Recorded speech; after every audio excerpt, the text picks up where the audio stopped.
Hey, what's going on, guys? Banana156 here. Welcome to another video. Remember to like, dislike, comment, subscribe, do all that stuff. I do read all comments, so make sure to leave a comment. But yeah, so in this video we will be talking about the Democratic Party, and I alluded to this video in my Ilhan Omar video, which I just finished making. But yeah, I just thought I would make this after the Ilhan Omar stuff. This video won't come out for a while later though. But yeah. Now, the Democratic Party. Now it's it's one of the two main parties that's in control right now. And now let's get this out of the way. When I talk about the Democratic Party, I'm not talking about AOC, Bernie, Ilhan Omar, or any of the Justice Dems. None of them, because they are all based, they are all cool, they're all gigajads. But the rest of the Democratic Party, like, now, they are, they're just not good enough. They're just not. That's like the only way I can put it. Like, they're just not good enough with their policies. They're just not good enough rhetorically. They're just not good enough at all. Like, they're not good enough in everything that they do. They're not good enough at making a voter base excited. They're not good enough at anything. Like, if you watch, like, look at Donald Trump. With his rhetoric and the way he spoke, he really invigorated the people. He really invigorated a ton of people and got a cult following of millions of people just by being good rhetorically, even if all of it was bullshit. He was just good rhetorically, and he got a huge fan base and a huge cult-like following from it. Why don't any Democrats do that?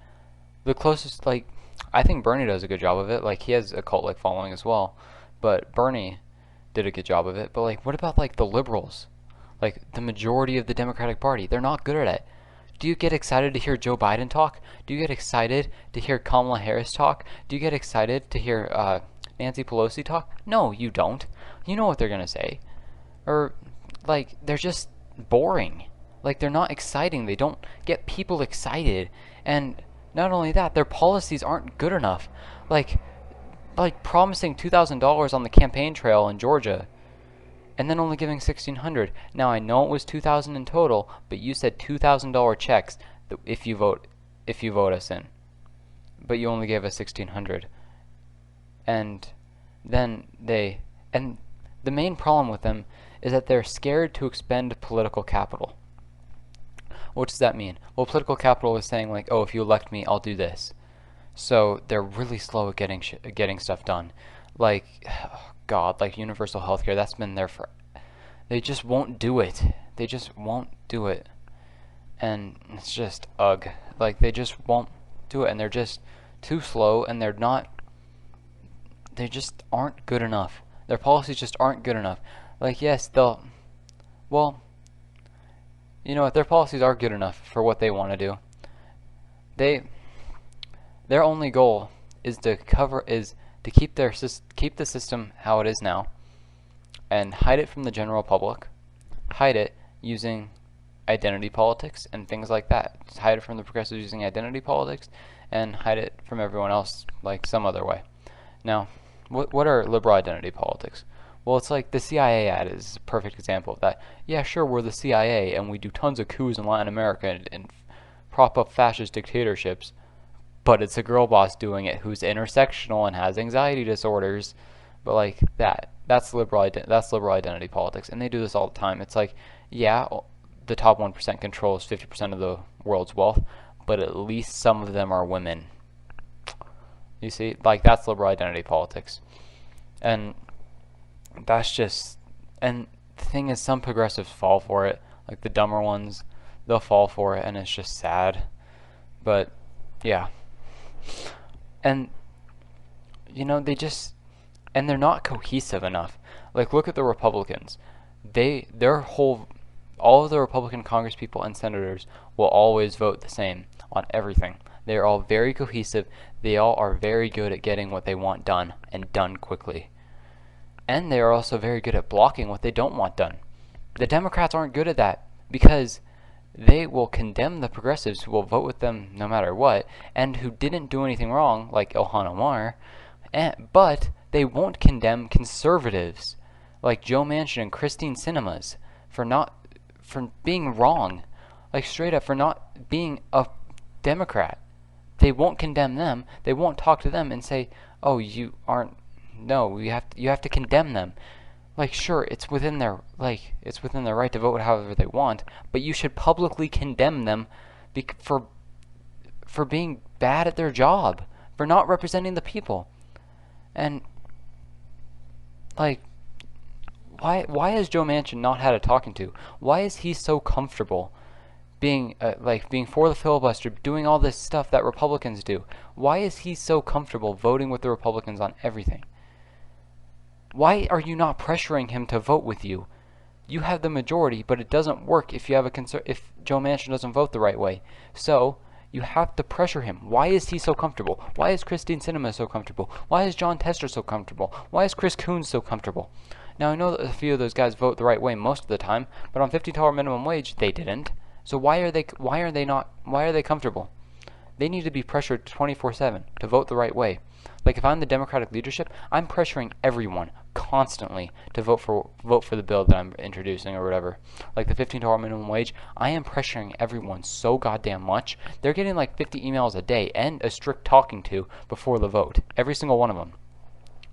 And like, let's talk like, why isn't Joe Biden out like on the campaign trail like every day, hyping people up and being like, yeah, we're gonna get you the stimulus checks. Yeah, we're gonna get minimum wage. Yes, yes, yes. We're gonna do all this stuff. And yes, we need to why isn't he exciting?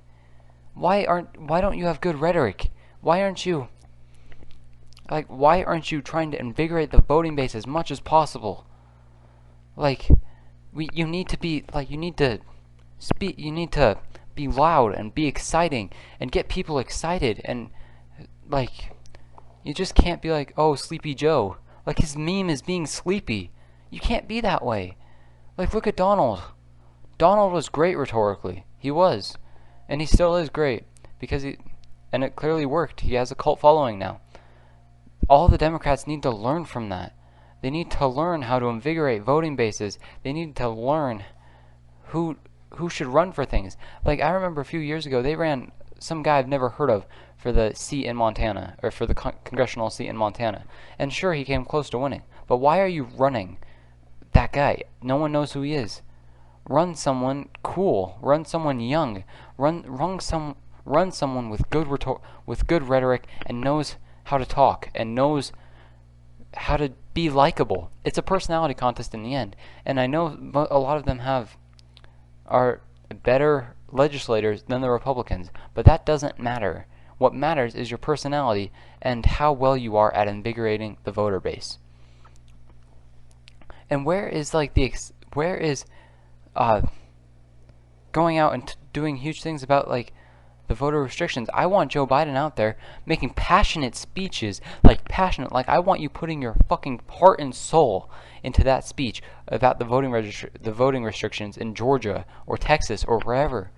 I want all the Democrats giving passionate ass speeches. Like, I want them going hard, and that's the only way. And they just don't. They just don't. They're just not good enough, and their policies just aren't good enough. Like, they only go halfway there, or they try to compromise with the Republicans who will make the bill worse and then won't vote for it. Like, that's what they do. And Chuck Schumer won't get anything done. He isn't direct at all. I just can't stand it. It's just like, they're just not good enough. And people like Bernie, AOC, Ilhan Omar, all the Justice Dems, Cori Bush, Nina Turner, they're all great. I really do like them, and they're all good rhetorically. They're what we need. And the general public is becoming more progressive, so we are winning that battle, and more Justice Dems win every election cycle. So we are winning, and eventually progressives will be a force to be reckoned with in the coming years. But yeah, so that's good for the future, because the Democratic Party is just not good enough, and in their current state, they're just not good enough to really challenge for holding everything at once. So yeah, that's what I think about the Democratic Party. They're just not good enough. That's all I can say, really. It's just ugh. It's just so frustrating. Uh, and they're just the most frustrating thing ever. And yeah, but thank you all for watching. Um, yeah, and yeah, remember to like, dislike, subscribe, comment. I do read all comments, so make sure to leave one. And yeah, thank you all for watching, and thank you all. Just thanks, guys, and I'll see you guys.